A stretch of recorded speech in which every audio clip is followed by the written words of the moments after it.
नीट पेपरफुटी प्रकरणानंतर सगळ्यांना एकच प्रश्न पडलाय, खाजगी क्लासेस बंद करावे का?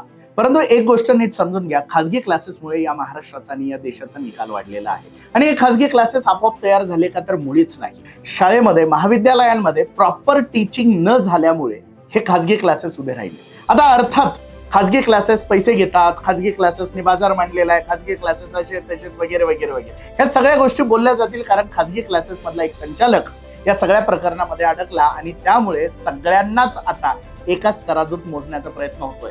परंतु कित्येक उदाहरणं अशी आहेत की खाजगी क्लासेसमुळे ज्या मुलांचा जास्त निकाल येत नव्हता ते मुलं सुद्धा खूप चांगल्या निकालापर्यंत पोहोचले. आणि जे लोक आज खाजगी क्लासेस बंद करा म्हणतायत ना, त्यांची मुलं सुद्धा खाजगी क्लासेसमध्ये शिकलेली आहेतच. अर्थात खाजगी क्लासेस उभे राहिले याला फक्त खाजगी क्लासेसच जबाबदार आहेत का? तर मुळीच नाही.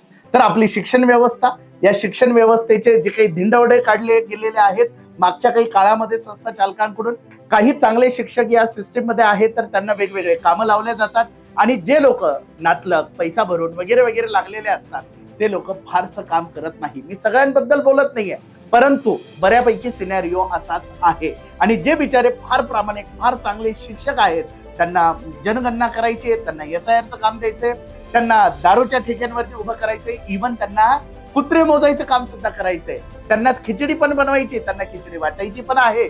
त्या व्यतिरिक्त सरकारचे काही कामं निघाले तर ते त्यांनाच करायचे आणि यांच्यामुळे हे खाजगी क्लासेस उभे राहिले. त्यामुळे खाजगी क्लासेस हे विद्यार्थ्यांच्या भल्यासाठीच आहेत.